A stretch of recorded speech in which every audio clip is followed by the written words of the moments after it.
É o seguinte, a gente não tinha posição de Light, porque a gente achava que era uma tese de investimento tanto quanto complicada.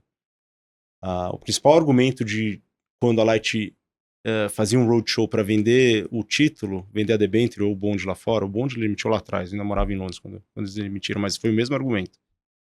Assim, não, a concessão vence em 2026, mas os ativos residuais, digamos assim, para deixar uma explicação um pouco mais fácil, os ativos não amortizados, os ativos que é da concessão, que ainda valem o dinheiro, o poder concedente teria que pagar a Light, e com esse dinheiro a Light poderia pagar o credor mesmo no cenário de não rolagem da concessão. Ela fala que tem mais ou menos 10 bilhões de reais para receber desses ativos não amortizáveis. A gente entende isso, mas a gente sempre foi muito reticente porque isso nunca foi testado no Brasil. Nenhuma concessão de distribuição de energia não teve a concessão prorrogada.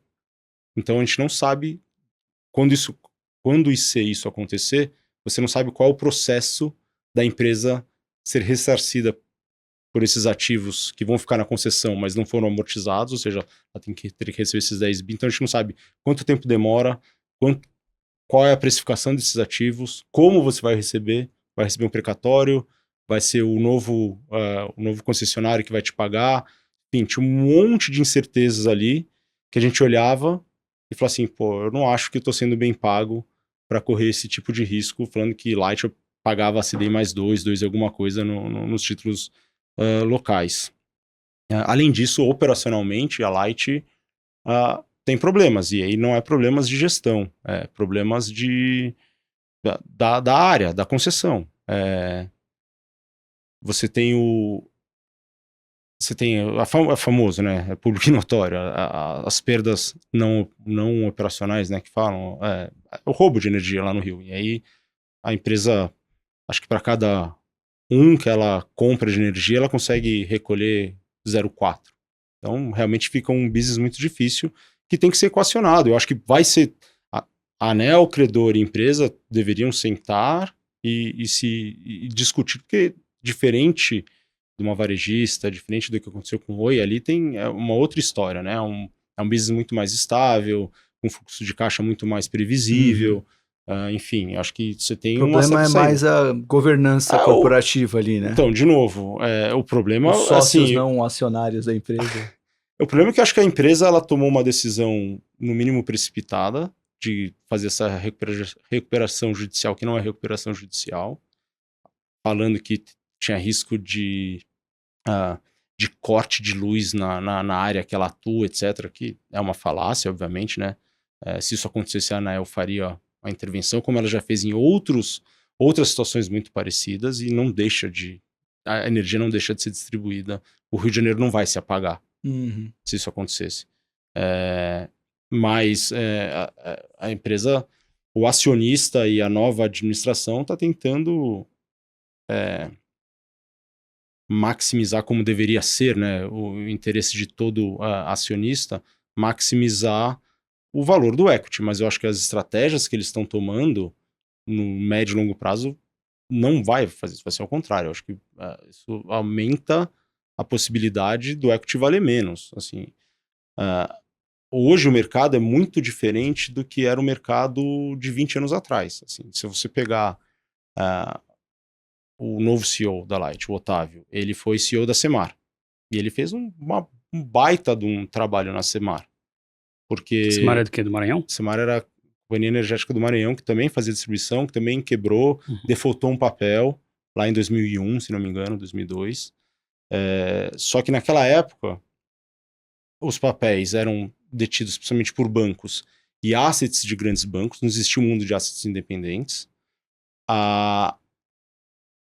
As assets dos grandes bancos naquela época, 20 anos atrás, ela se miscigenava muito mais com a tesouraria e com as posições de crédito do banco do que é hoje, né? Hoje tem um Chinese Wall completamente separado, estruturas de decisões completamente segregadas, o officer que cuida da companhia e que faz operações de crédito para o banco não apita e não diz nada para as posições do asset dos grandes bancos. Mas isso há 20 anos atrás não era assim. Então, lá atrás, a GP comprou a Semar por acho que R$1 na época, mas já meio que acordado com os credores que teria um abatimento na dívida para eles fazerem a empresa funcionar, a empresa ficar de pé. E naquela época, pro credor, essa solução, eu imagino que ele, ao olhar aquele tipo de solução, ele via que o que ele receberia de volta seria muito mais do que ele ficar brigando com o antigo controlador, não aceitar esse desconto e ver o que aconteceria. Hoje o mercado é muito diferente, né? A primeira regulação por parte da ANEEL mudou. Depois dos eventos da CELPA, as empresas não podem pedir recuperação judicial, apesar de ter pedido, mas não poderia ter pedido recuperação judicial. E hoje boa parte da dívida não está nos grandes bancos, tampouco nos grandes assets, ou mesmo nos grandes assets, os grandes assets hoje têm uma completa autonomia sobre a decisão do que fazer com essa posição.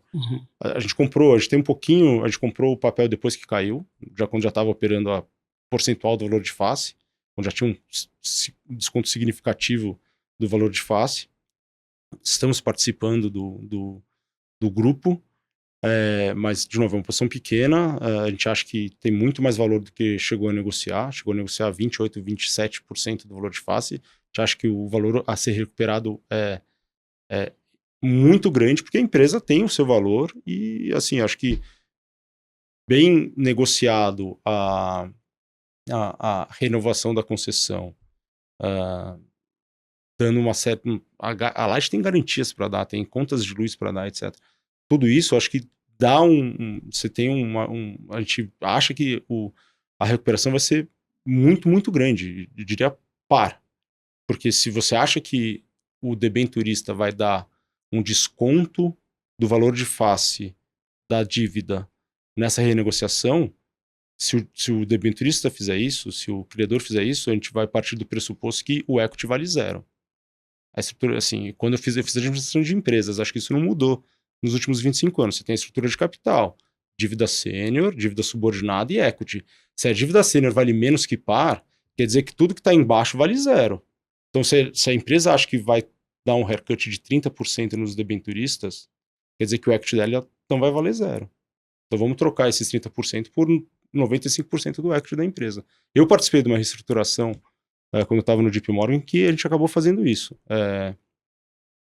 Acho que um parênteses importante, de 70 e poucas reestruturações que tiveram nos 7 anos e meio que eu fiquei lá fora, em mercados emergentes, eu participei só de 3. Não é que eu tenho uma baita de uma experiência em reestruturação, mas uma empresa da Colômbia de petróleo chamava Pacific Rubiales. Ele não só perdeu uma concessão, uma das áreas mais importantes venceu o contrato de concessão, como foi um momento que o petróleo estava 30, 35, 40 dólares, lá em 2015, 2016. A empresa falou, não tenho como pagar,